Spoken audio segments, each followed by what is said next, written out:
Bora, já voltamos, hein? E agora, Ensinar e Aprender, by Cecília Góes. Olá, pessoal.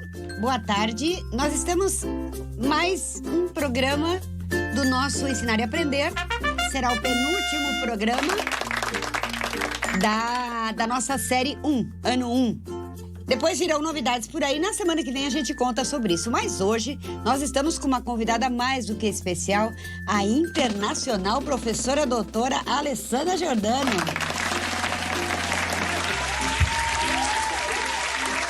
Professora, só para dar uma ideia para este público nosso aqui, por onde você já andou? Conta pra gente, dando cursos e tendo experiências. Como é que é essa coisa aí, professora?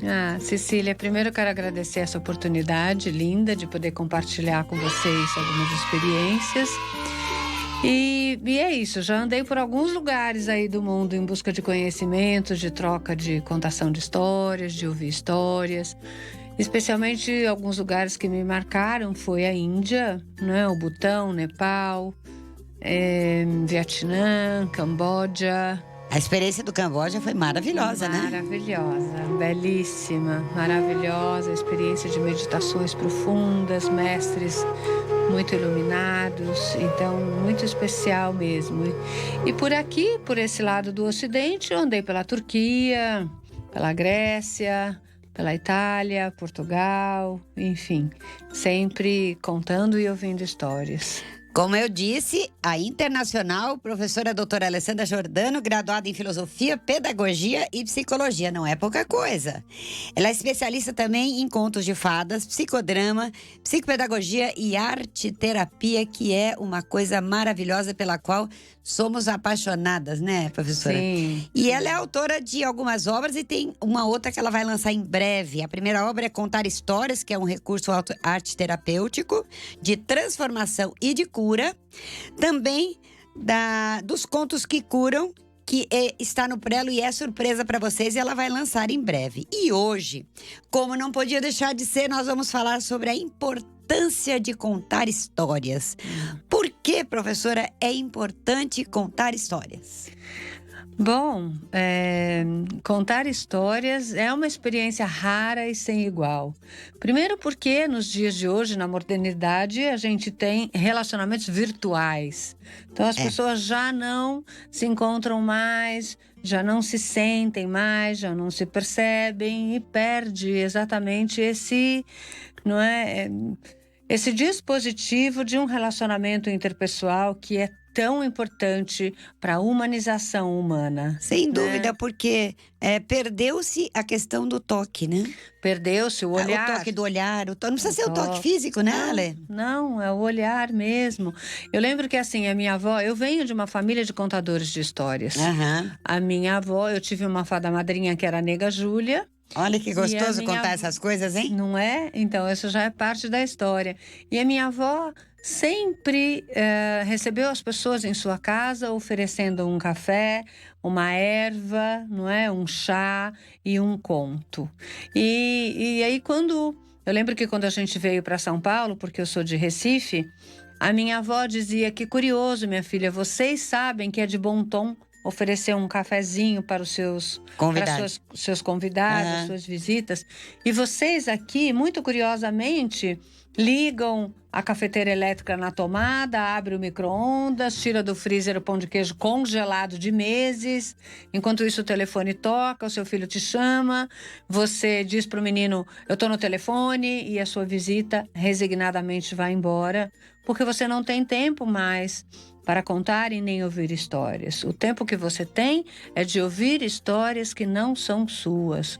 São histórias alheias, são as chacinas, os assassinatos, as injustiças que a televisão passa para nós, invadindo os nossos lares, roubando a nossa serenidade, a nossa tranquilidade, o nosso sossego. Enquanto a gente pode ouvir a história de um filho e perguntar como foi o seu dia. Exato. Do marido, que coisa importante é isso. Não é? Quero te contar sobre isso. quero lembrar da minha infância para você sobre isso. Não, a gente deixa as nossas histórias para ouvir as histórias que não nos interessam e que nos colocam na rota da depressão. E não agregam nada, além do mais, não agregam nada. Hoje a gente sabe que um índice significativo, e eu vou dizer, por volta de 40% das pessoas fazem uso de remédios psiquiátricos. Com certeza é a festa da tarja preta, infelizmente. Não é mesmo? Se não é para dormir, é para ter foco, e todo mundo tem uma doença porque não ouve a própria história. Exato. Se você não ouvir a sua própria história, quais são os seus desejos, quem é você, de onde você vem, para onde você vai, quais são os seus sonhos, como você vai poder ouvir a história do outro? E eu fico triste porque a escola faz, vou inventar um termo agora, um desalcance, né, do protagonismo. Sem dúvida. E isso é terrível. As pessoas não têm noção mais do que é ser protagonista da própria história. Não há como outra pessoa escrever a página da sua história. Não há como. Se você não se olha... Exatamente. Não é? Desempoderamento da sua própria essência. Exato, né? exato. Então, é bem delicado. Por isso é importante, é muito importante, que você ouça a sua própria história. Então, relacionando a essas viagens todas, a gente aprende a ficar com a gente mesmo. Sim. O seu melhor amigo é você. A sua melhor companhia é você. Não é? O jeito mais prazeroso de estar consigo é ouvir a voz do seu coração. Exato. Mas a gente perdeu esse caminho. Nós nos perdemos da nossa essência. Sim. Essa é que é a verdade. Então, eu acho que, de uma certa forma, a gente já entrou nessa questão de que os contos curam, mas ainda falta você dar mais um recheiozinho nisso. Eles curam por quê, professora? Então, a minha pesquisa de doutorado fala sobre, não é, esse caminho de que os contos curam. Eu estou falando de que contos? Eu estou falando de contos de tradição oral. Sim. Um acervo que é um acesso para toda a humanidade, especialmente para as crianças, e que é algo barato e extremamente rico em símbolos. E que nós não esquecemos mais. Não, exatamente. E primeiro que assim, o vínculo que se forma entre um pai e um filho, uma babá e uma criança, uma mãe, um avô, uma tia que conta história para suas crianças é indestrutível. Exato. Isso significa segurança, significa, não é, alimento para que as pessoas possam seguir nos seus destinos, nos seus caminhos, sejam eles quais forem. Então, para eu falar sobre como o conto cura, eu tenho que entrar no universo da psicologia. Com certeza. Sou, não é, neuropsicóloga de abordagem junguiana. Então, o que a gente sabe é que o inconsciente fala uma única linguagem. Esta linguagem é simbólica. Ele não sabe falar outra linguagem. Por isso a gente sonha à noite, os sonhos nos parecem, por vezes, sem pé, sem cabeça, mas eles são absolutamente ricos em símbolos. Sim. Marie-Louise von Franz, que foi uma discípula do Jung, diz que um sonho não trabalhado é uma carta de amor jogada fora. É lindo isso, né? O que tem a ver com os contos? Tem a ver que o conto de tradição oral é absolutamente rico em símbolos. Então, só para dar um toque, né, nesse plano simbólico de histórias bem comuns que as pessoas, errônea e equivocadamente, acham que são só para crianças e não são. Então, por exemplo... Me fala sobre isso porque é importantíssimo. Gente, as histórias, a contação de histórias não é só para crianças. Vamos ouvir muito agora a professora Alessandra falar sobre isso. Então, muito pelo contrário. É mais para os adultos que carregam em si uma criança interna.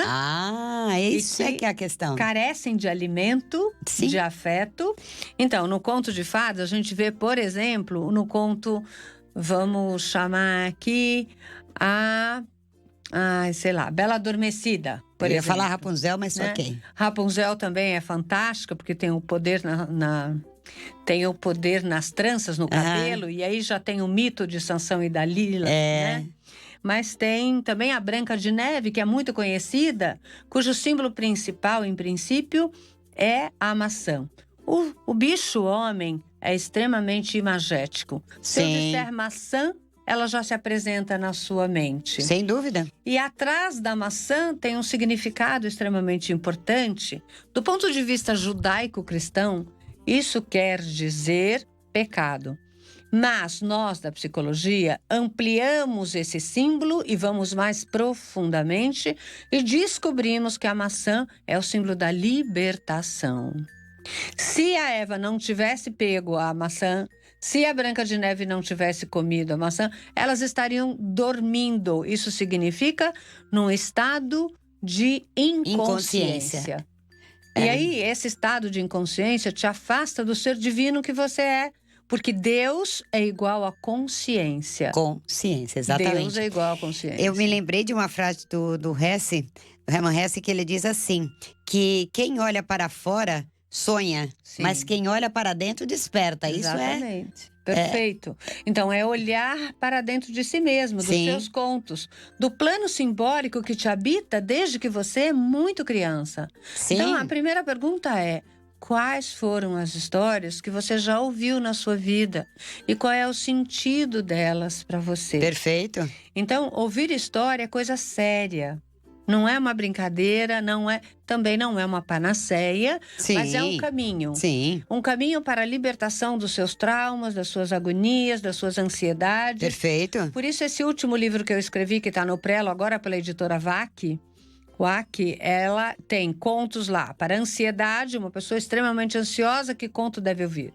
Conto para quem está em estado de medo. Olha conto que deve maravilha. ouvir? Para depressão, que conto deve ouvir? Por quê? Porque eu estudei o plano simbólico de cada um desses contos. Tá.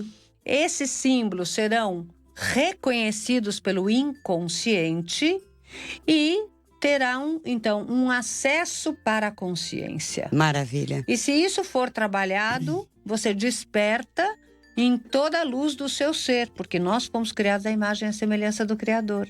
De maneira que nós somos seres de luz, mas acreditamos que não. É. E essa falta do toque, essa desumanização, faz emergir, na maioria das vezes, se você entra, por exemplo, num vagão de metrô, você vê muito mais sombra do que luz. Nossa. Porque as pessoas estão afastadas. Não é nada Sim. esotérico que nós estamos falando aqui, Não. se bem que tenha um cunho espiritual, mas na realidade é isso. As pessoas isoladas em um mundo restrito de uma aproximação de quem está longe e de uma distância gigantesca de quem está perto. Sim. Então, é dificílimo que você veja duas pessoas conversando num transporte público. Jamais. E se conversam sobre dores, misérias, agonias, tristezas, Isso, maldade. Isso. Não é? É só um campo negativo que você mesmo forma em volta de você. Exato. Em que o conto pode ajudar? O conto tem elementos mágicos, uma força etérica e uma força interna que há em você. Claro. Porque tudo no conto é você mesmo.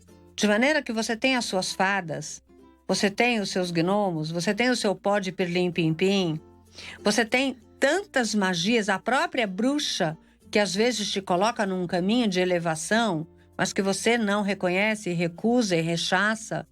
Então, ter uma intimidade com um conto, e cada um de nós tem um, é algo absolutamente libertador. A arte-terapia propõe esse caminho libertador de autoconhecimento de um jeito amoroso, gentil, cuidadoso. Claro. Um conto de fada, Cecília, funciona da seguinte forma: dá-me a tua mão e eu te levarei para dentro de você mesma, através da sua imaginação. E eu acho que essa é uma ferramenta fantástica do caminho do autoconhecimento, não é? Sem dúvida. É um dos instrumentos Jung mais fala também poderosos. sobre essa questão do autoconhecimento, né? Sempre. Bastante. Ele, aliás, ele foi o seu próprio laboratório. Sim. O Dr. Jung, ele se estudou, ele trabalhou com os domínios do próprio inconsciente dele, trazendo todo esse... A escuridão que ele sentiu, a solidão. as trevas, Aham. isso, para um campo de luz, através dos mandalas. As pessoas costumam dizer mandala, mas o nome certo é o mandala, porque é o círculo. E Entenderam, né? Não é a mandala, não. Não, é o mandala. E ele é o reorganizador do self. O self é o centro da psique humana. Mas nós estamos mais ligados em outras tantas coisas do que nessa essência divina que nos habita. E um conto pode te colocar nesse caminho. de aproximação de você mesma e dos outros. Porque os símbolos que existem no conto de tradição oral são símbolos arquetípicos. Claro. Que pertencem ao ser humano, à espécie humana. Arque, muito antigo. Tipo, um tipo muito antigo de agir. Às vezes eu estou com um comportamento totalmente equivocado, desregulado, porque eu estou sobre um arquétipo despolarizado, ou seja, na sua parte negativa. Então, um conto pode ajustar isso em mim. Claro. Só você... Que ele traz aquele vetor para o qual você tem que se voltar. No seu eixo. Não é? Né? Sabe que, sempre a gente faz um bate-papo aqui, mas acontece que vocês não sabem da convivência, da história pregressa, enfim, né? Da nossa convivência aqui. E assim, a Alessandra Giordano me encanta. Então eu chego a perder o fio da meada como comunicadora aqui, porque eu estou encantada com o que ela está falando, né?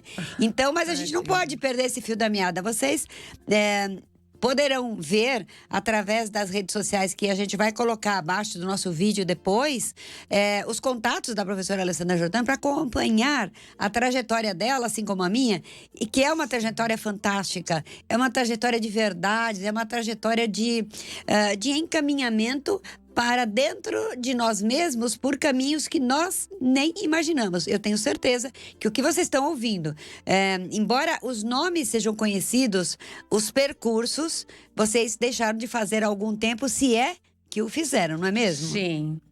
É isso mesmo, Cecília. A gente tem aí uma jornada a ser cumprida, né? Com certeza. Um chamado do herói.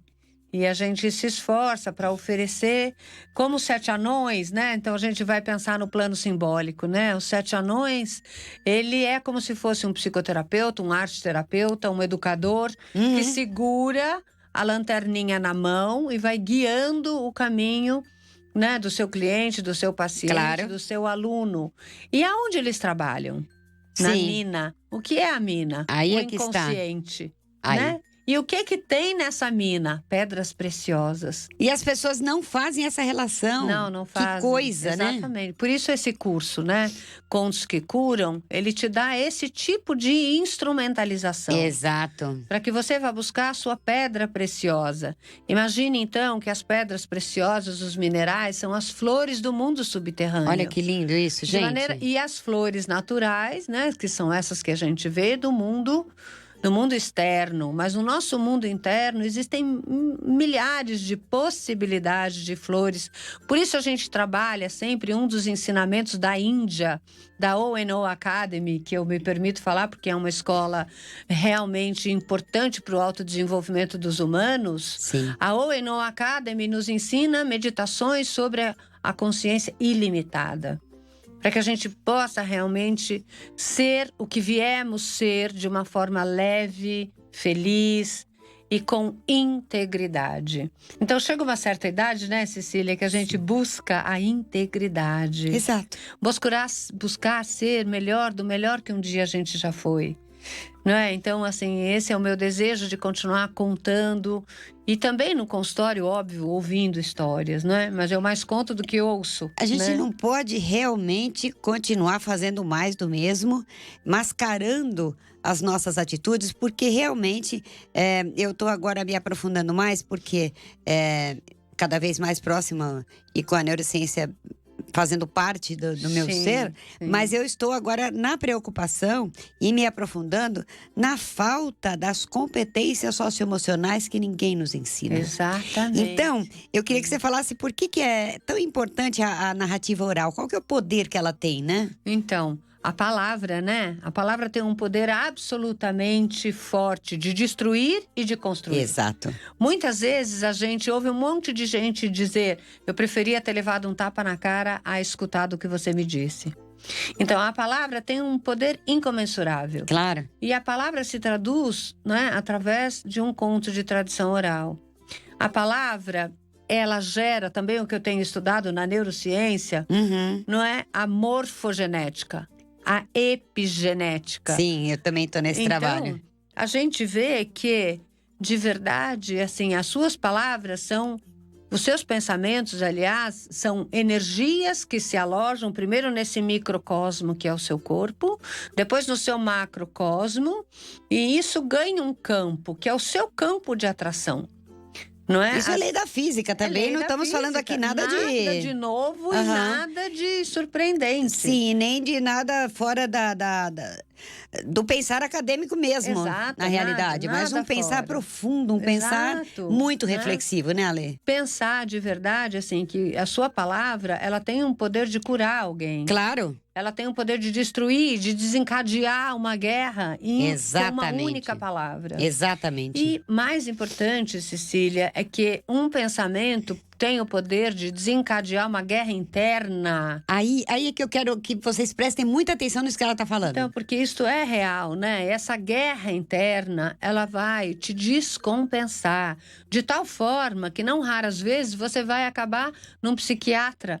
E sem dúvida nenhuma, a função do psiquiatra, e eu não sou contra, e graças a Deus existem bons profissionais Claro, nessa área claro. que podem nos ajudar, mas a gente vai estar sempre à mercê de algo externo para nos colocar paz nessa guerra interna. Exatamente, esse é o E problema. o que a gente tem aprendido é que é o contrário. Né? Esse mundo externo é reflexo do mundo interno e vice-versa. Então, se a sua palavra, o seu pensamento, ele é coerente aos seus sonhos, aos seus desejos, Aí é que está. isso, né, vai fazer com que todas as suas células, e essa é parte da minha pesquisa de pós-doc, quando você está no estado de meditação, você libera no seu cérebro a dopamina, A dopamina, que é claro. o hormônio do bem-estar. Extremamente né? dopaminérgica essa questão, exatamente. A dopamina você vai liberar num estado de calmaria, de gratidão, especialmente. Gratidão por quem você é, por tudo que você tem. Ah, mas eu não sou nada. Você é muito. Não existe ninguém que seja nada. Não existe ninguém que seja nada. As pessoas falam assim, os pais, né, fazem esse discurso de dizer, você precisa estudar para ser alguém na vida. Eu nunca conheci alguém que fosse ninguém. Então, não é? Né? Então a gente precisa São discursos vazios, né? Que você está aí onde você está porque você é uma fonte de luz. E mudar o pensamento no sentido de achar que as pessoas te puxam o tapete e te fazem mal. Muito pelo contrário.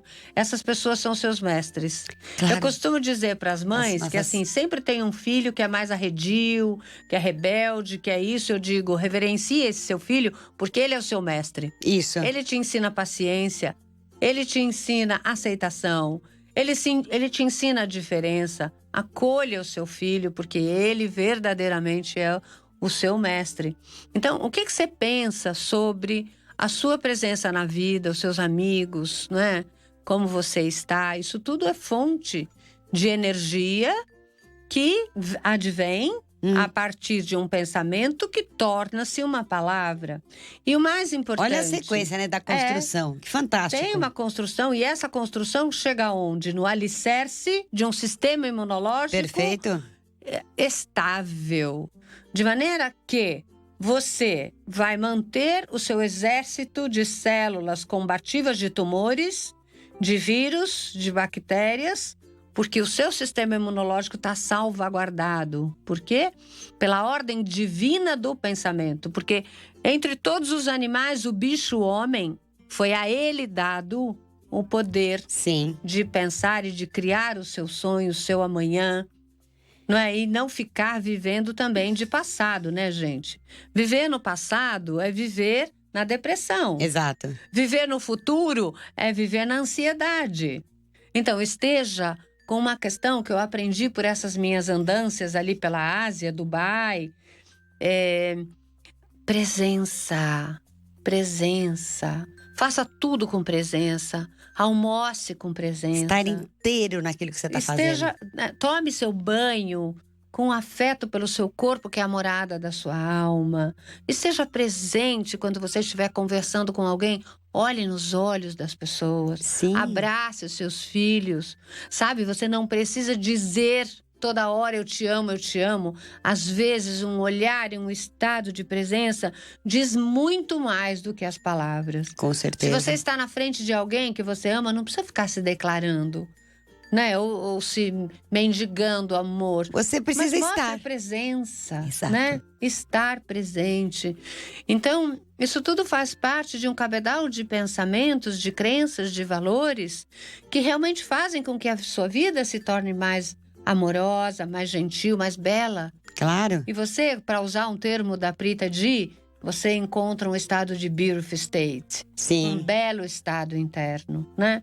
Então, tudo isso a gente aprendeu aí nessa jornada com o meu mestre, que é Amo Bhagavan. Não posso deixar de falar dele, Sim, né? claro, claro. Sri Amo Bhagavan, que estão no sul da Índia e que realmente continuam, assim, nutrindo os seus ensinamentos através das meditações e também da sua presença na minha vida.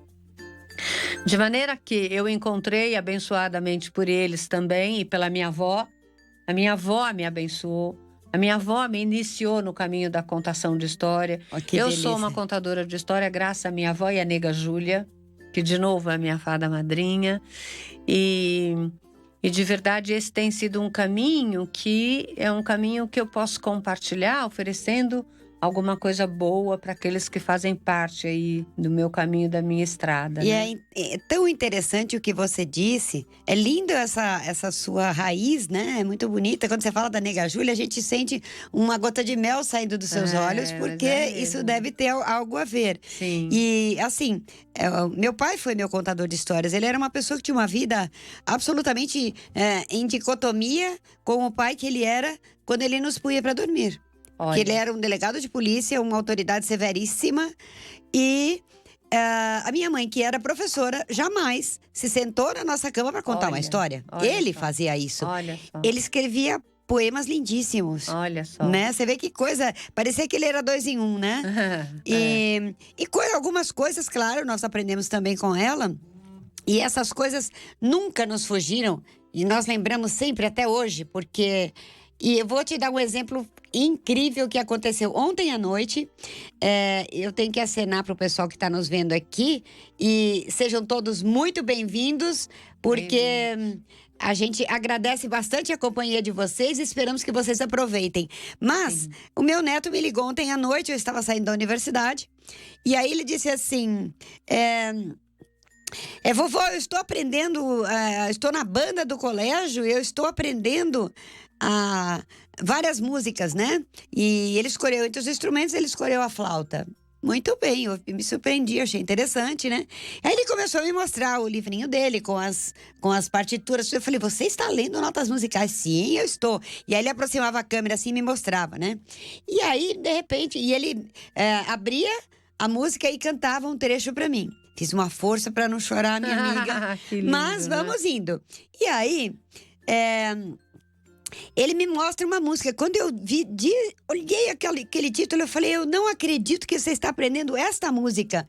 E a música me levou diretamente naquela cama menor, com meu pai sentado à beira da cama, cantando aquela música para mim. Sim. Né? E a música era Au clair de la lune, né?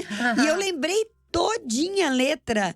E ele falou, vovó, você conhece uma música que eu estou aprendendo? Eu falei, e você nunca mais vai esquecer. Nunca mais. Porque é muito significativo para você, né? Verdade. Bom, Ale, quem são os nossos narradores contemporâneos? Quem a gente tem de bom aí nesse meio nosso aí? Tem muita gente boa. Eu sou fã número 1 da Regina Machado. Ela é fantástica, sim. Né? Existem muitos. Eu assim, eu dou um curso que forma contador de histórias. Então, assim, meus alunos são fantásticos. E que esta né? amiga que vos fala nunca consegue horário para participar. Né? Porque você está em sala de aula e eu também. Então... Eu fico babando. Cada vez que você divulga um curso de contação de história, eu falei, de novo, eu não tenho horário para estar vai lá. Vai chegar uma hora. Sim. Mas tem muita gente boa, né? Tem muitos escritores fantásticos hoje. Mas, gente, como tudo, a gente fala sempre isso, né, Cecília? Na arte terapia tem as polaridades. Isso. Tem muita gente que abre o livro, decora a história e sai contando histórias, dizendo que é contador de histórias. Meu Deus. Desculpa, meu Deus. isso para mim não é ser um contador de histórias. Vamos pontuar bem essa diferença, Ale, que isso é importante, que nós temos um tempinho ainda. Para você ser um contador de histórias, você precisa saber que história contar, para quem contar, como contar, por que contar e aonde contar histórias. Você precisa saber esses pontos. E existe uma autora que para mim é uma mestra que chama Clarissa Pinkola Estés. A Clarice escreveu um dos livros mais famosos, não é? Mulheres que Correm com os Lobos. E eu tenho, felizmente, há 20 anos, vejam isso, há 20 anos, 2 grupos de estudos desses contos de tradição oral que a Clarissa apresenta nesse livro dela. E ela diz que para você contar uma história, você tem que pertencer à história e a história te pertencer. E que o caminho é você dormir com essa história até que ela sangre em você mesmo. O que é isso? Uma história sangrar em mim.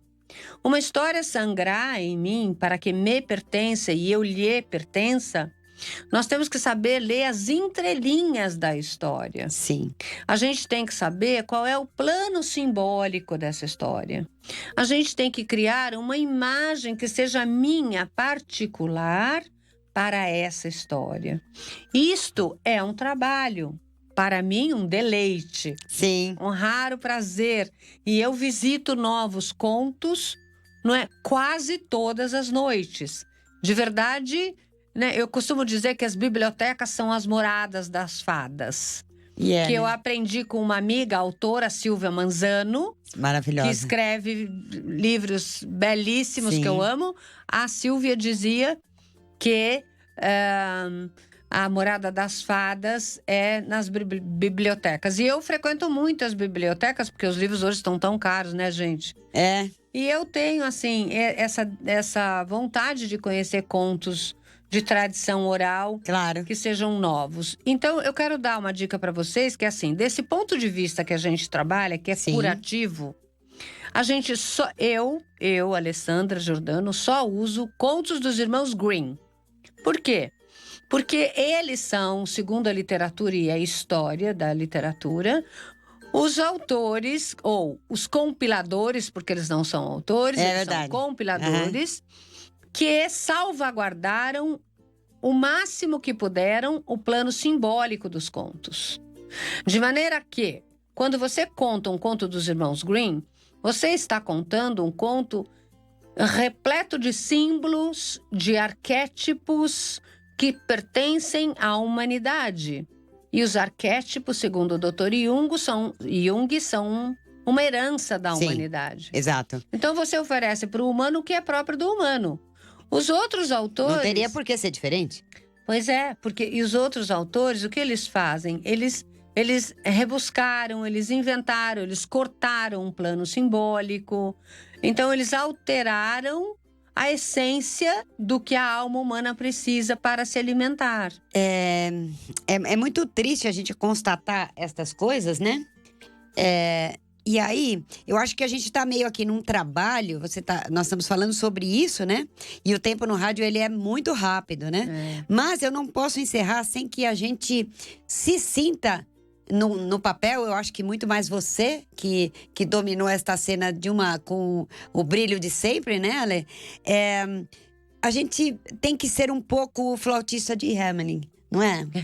Tem que ser. Nós estamos aqui na função de levar todos vocês. Verdade. Como você faria essa analogia agora pra gente fechar? Acho que eu te peguei de calça curta, mas vai. Você dá conta. De calça curta, mas eu diria assim pra vocês, olha, não percam rádios como essas que oferecem esse tipo de informação, não é? E venham conosco nessa jornada de autoconhecimento. Toquem as suas flautas para o mundo do bem. Seja um agente de paz nesse mundo. Conte lindas histórias. Cuide de você. Sobretudo, eu diria, cuide de você com amor, com dignidade. Claro. Né? Toque a sua flauta para que você acalente o seu coração, a sua mente, a sua alma. Seja um flautista do amor.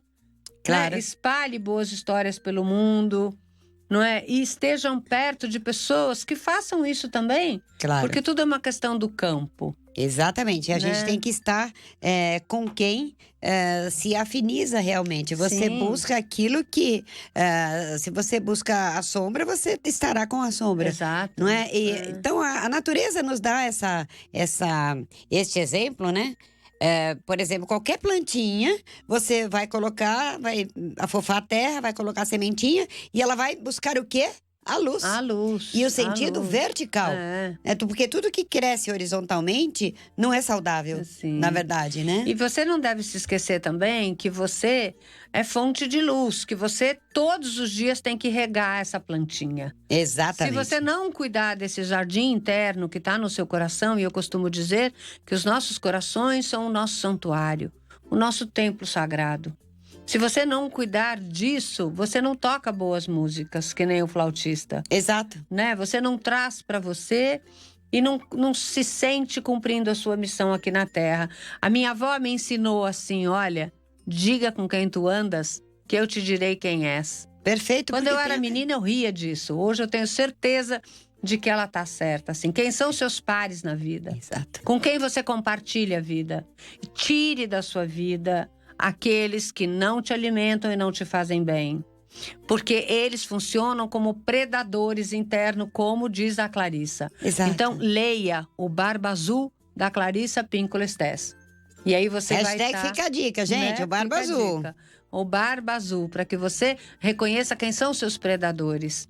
Quem são as pessoas que te roubam energia e não te fazem crescer. É muito importante. É uma pena que a gente tem que encerrar por aqui, porque o tempo no rádio ele é muito rápido, né? Então ele encerra rápido. Mas o que a gente queria deixar de legado para vocês disto aqui, seguir o trabalho da professora Alessandra Giordano, seguir o trabalho que eu faço também. Não é? Isso mesmo. Nós estamos numa trajetória de busca de equilíbrio das nossas competências socioemocionais, numa busca incessante, incansável do nosso autoconhecimento. Eu fiz através do EdTV, eu fiz... Toda segunda-feira eu estou fazendo eu gravo uma live, né? Eu não sei bem essa linguagem, mas eu sei que toda segunda-feira nós nos encontramos através do EdTV, do Facebook. E ali eu tô colocando um tema por semana, porque vem uma surpresa por aí, que a gente ainda não pode contar para todos vocês. E nos cercam pessoas lindas, que fazem projetos e que se afinizam com essa nossa busca incessante de manter feliz, de manter livre e empoderada não só a nossa criança interior, né? Mas a nossa própria essência tem que estar perfeita, assim, cheia de brilho, alimentada. Né? Ninguém vai comprar uma mercadoria vencida no mercado, nenhum remédio que tenha validade vencida. No entanto, nós ingerimos tanta coisa desnecessária, Nossa não é, Alessandra? Senhora. Principalmente histórias, né? Desnecessárias. Exatamente. Então, menos histórias desnecessárias, menos notícias ruins que venham a poluir a paz do nosso ser interior. Conturbar não é? sua célula. Conturbar a célula, também tem essa, né? E aí, ao invés da gente ficar dopaminérgico, a gente fica down, a gente fica para baixo, a gente fica contaminado. Gente, foi uma delícia a gente estar aqui com a professora Alessandra Giordano. Não sei quando nós vamos poder estar juntos aqui, porque a segunda fase do programa, após a semana que vem, será anunciada mais para frente. Mas eu e a Alessandra seguimos sempre juntas, de alguma forma, não tão próximas fisicamente, mas direto, uma está com a outra, uma não esquece da outra. Conectadas pelo coração. Conectadas pelo coração. Muito obrigada, gente, e até a semana que vem. Obrigada, Cecília. Gratidão, Ale. Gratidão. Muito obrigada a todos vocês. Que as suas histórias sejam lindas. Né? Até a próxima semana. Até a próxima.